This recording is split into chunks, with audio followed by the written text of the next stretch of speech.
City Manager Matthew Morton asked Palm Bay Council Wednesday night for what he called a huge hand of public trust. $2.4 million. No competitive bidding. Write the check. Start work in the morning. At last night's meeting, Council approved that emergency wastewater package after Morton admitted the city violated its state permit last year. They rezoned Centerpoint Church land 4-1 on a second try. Tabled two school resource officer agreements 3-2 to force a negotiation with Brevard Public Schools. Continued the 1,200-acre Everlands West project to May 7th. And granted two residential variances, both to homeowners stuck in a permitting maze. Every one of those items moves real money or real policy. Here's how. The money finishes the South Regional Water Reclamation Facility.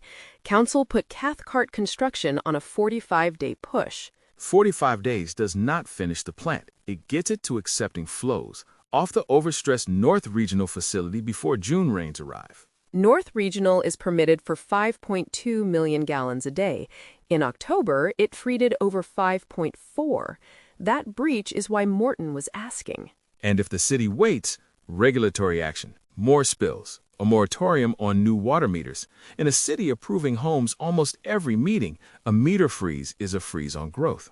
About $900,000 left on the old R.J. Sullivan contract, up to $1.5 million in new authorization on top, time and materials.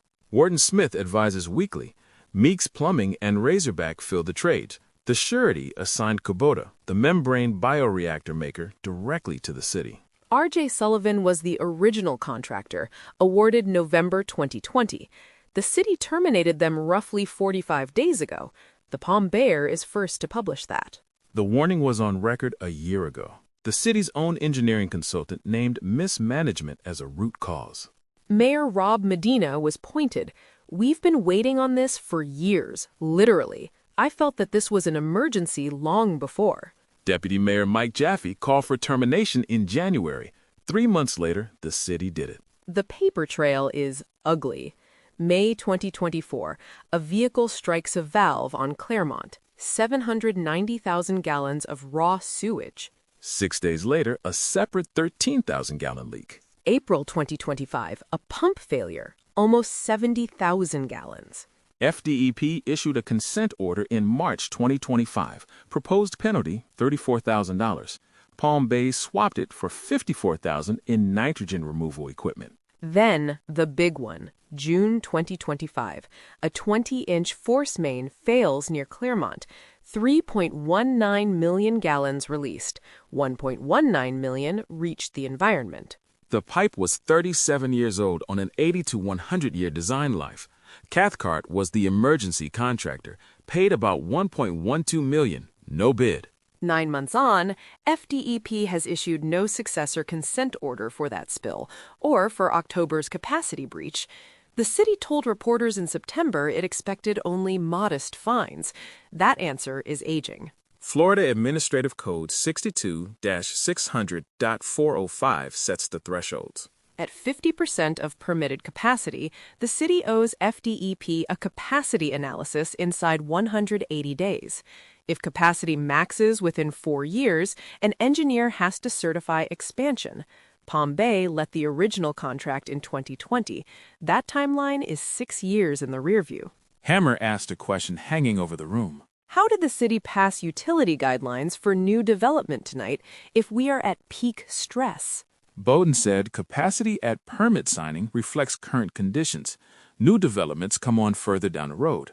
Hammer drew a line. Smart growth, not more stress. The emergency authorization passed with no recorded objection. Council also approved a rezoning that came back on a second try. Centerpoint Church, 10 acres north of Emerald Road Southeast, 4-1. The same parcel was denied in September for a denser category. Tonight's version is single-family, 8,000 square foot minimum lots, up to 41 homes.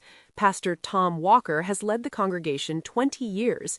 He told council the church needs the sale proceeds for a new sanctuary and expanded youth ministry. Here is the leverage. Florida's Live Local Act, amended last session, forces cities to permit multifamily housing on religious institution land at the highest density within a mile.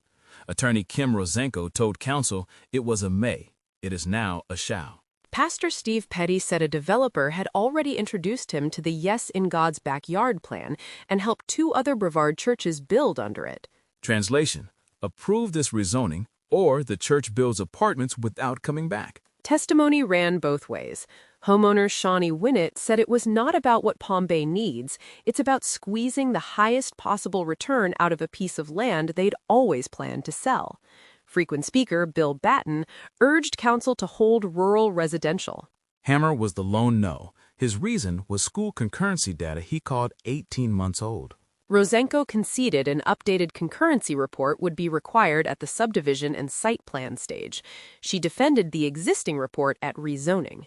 Langevin called the RS1 version a great compromise.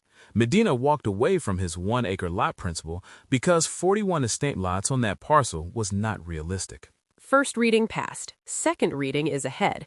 Hammer's call for an updated concurrency report first is on the table. Council pulled 2 consent items for separate debate: SRO agreements with Brevard Public Schools and Odyssey Charter, covering 14 schools, both tabled to the second May meeting, 3-2. The fight is about money the district is not paying. Morton confirmed reimbursement covers about 40% of the city's actual cost per officer. Jaffe was direct. The state mandates the school board supply an SRO. The board should fix its budget and pay the cities back at a much higher rate. Councilman Chandler Langevin added the math. Palm Bay PD is per capita one of the lowest staffed departments in Florida. 4 officers in county schools could be on city streets. Hammer drew on his school years. As a student with an SRO, the officer was not just security. The officer was someone a kid went to when something was wrong at home. Johnson moved to table instead of denying outright. If the city says no, the school board calls Sheriff Wayne Ivey and bypasses Palm Bay altogether. Johnson committed to call school board members John Thomas and Caddy Campbell the next day. The agreement takes effect July 1st regardless. Council has 6 weeks. Council voted 3-2 to continue Everlands West to May 7th. The largest single development application in Palm Bay history, 1,200 acres, 1,600 single-family homes, 145,000 square feet of commercial. The footprint is comparable to the entire city of Indian Harbor Beach.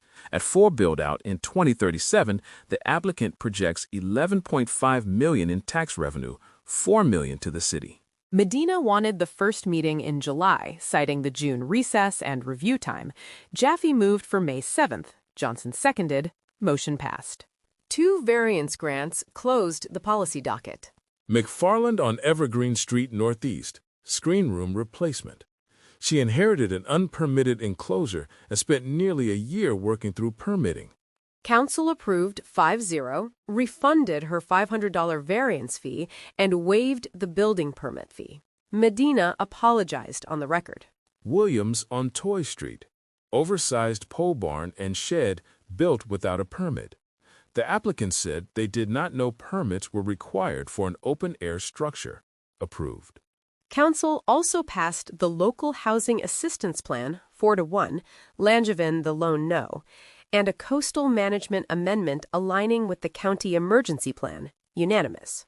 On proclamations, Brevard County is at about 86 licensed foster homes, serving 600 children, the lowest count the program director has seen. 3 threads carry forward. The South Regional Emergency. If Palm Bay accepts flows by early June, Morton's gamble pays off. If the timeline slips, the meter moratorium becomes a real conversation. The SRO negotiation. The school board has to come to the table by the second May meeting or risk losing Palm Bay PD coverage. And the center point second reading. Hammer wants an updated school concurrency report first. Whether the rest of council backs him decides if second reading stays on schedule. The meeting ran more than 4 hours. The underlying issue in Palm Bay is capacity at the wastewater plant, in the police department, in the schools. The meeting did not solve any of those problems. It bought time on each one. If this is your first time with us, subscribe. There's more coming. Read the full article at thepalmbear.com. This is The Palm Bear.